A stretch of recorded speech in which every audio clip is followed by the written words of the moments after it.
apprendre 7 langues en 7 jours. Ok, donc topo de la journée 1, parce que je l'ai pas faite du coup, je vais vous mentir, ça m'a un peu saoulé, parce que j'arrivais pas en fait à parler correctement, à faire les choses correctement. En fait ça c'est parce que je crois en fait parce que j'avais mal fait les choses, et en fait je crois qu'il faut faire comme à l'école, vous faire un exposé, il faut préparer son texte et tout. Après il y a un autre truc aussi, c'est parce que je crois que j'avais hésité à faire du storytelling, et raconter les choses durant la vidéo, genre en mode découverte et tout. Bon bref, là du coup j'ai préparé mon texte, du coup normalement là je vais savoir quoi dire, etc, vous inquiétez pas, je suis pas énervé, tranquille. Du coup, topo de la journée 1, la première étape que je devais faire en fait, que je me suis rendu compte que je devais faire, c'était qu'il fallait définir l'objectif. Parce que apprendre une langue, bah en fait c'est assez vague, tu sais pas à quel moment tu l'as appris et tout. Donc moi j'avais décidé de viser le niveau B1. B1 c'est le niveau en gros classique en mode pour converser. Pour les compétences c'est assez flou, à part pour le vocabulaire. Le vocabulaire c'est marqué entre 2500 et 3000. Du coup moi je pense que je vais sûrement on apprend 3000 parce que parmi les 3000, je vais sûrement en oublier quelques-uns. Ensuite, la prochaine chose qui était à faire, c'était de trouver la méthode. En gros, les moyens qui allaient me permettre d'atteindre mon objectif. Donc là, je vais vous montrer une image.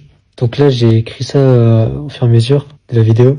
Donc parmi les choses à maîtriser, donc il y avait le vocabulaire, l'orthographe, la lecture, la grammaire, la conjugaison, l'expression, etc.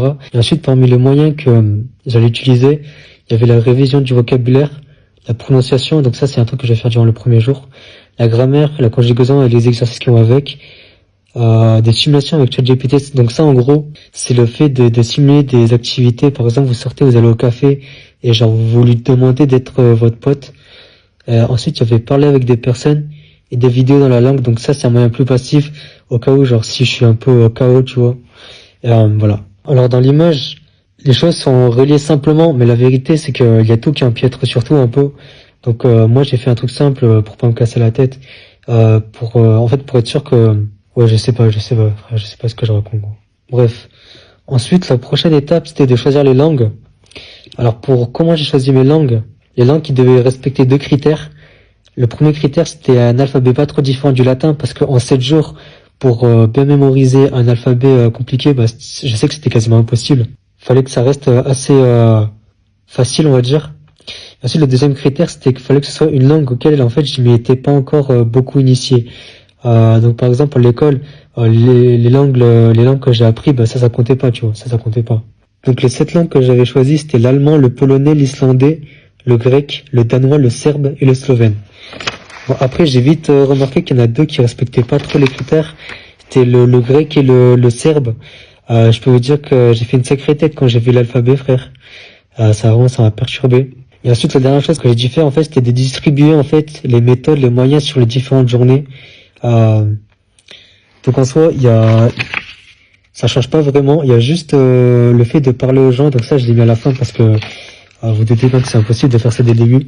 Mais un truc que j'aurais dû faire, que j'ai pas fait, c'est de aussi distribuer dans la journée. Et je pense que le fait de pas avoir distribué dans la journée, en fait, ça m'a perturbé. Parce que du coup, je savais pas s'il fallait que je fasse la conjugaison, la grammaire, etc., etc. Du coup, ça, je pense, ça m'a perturbé. Alors, j'ai procédé, en fait, avec des groupes d'onglets sur Mac. En gros, ce que j'ai fait, c'est que j'ai utilisé un traducteur de la langue auquel je vais apprendre vers l'anglais. Et aussi un autre traducteur de l'anglais au français. Alors, pourquoi est-ce que j'ai fait ça? C'est parce qu'en fait, il y a plus de ressources en anglais. Du coup, en fait, je fais toujours mes recherches en anglais, etc., les vidéos en anglais, etc. Et le traducteur d'anglais à français, bah ça, en gros, c'était au cas où j'en ai besoin. Voilà. Bref, moi, je vous dis à demain ou à je sais pas quand, parce que là, il est actuellement 3 heures. Et bah en fait, je vais continuer à réviser l'allemand et une autre langue, je pense, jusqu'à 5 heures, parce que je suis insomniaque, malheureusement. Et ouais.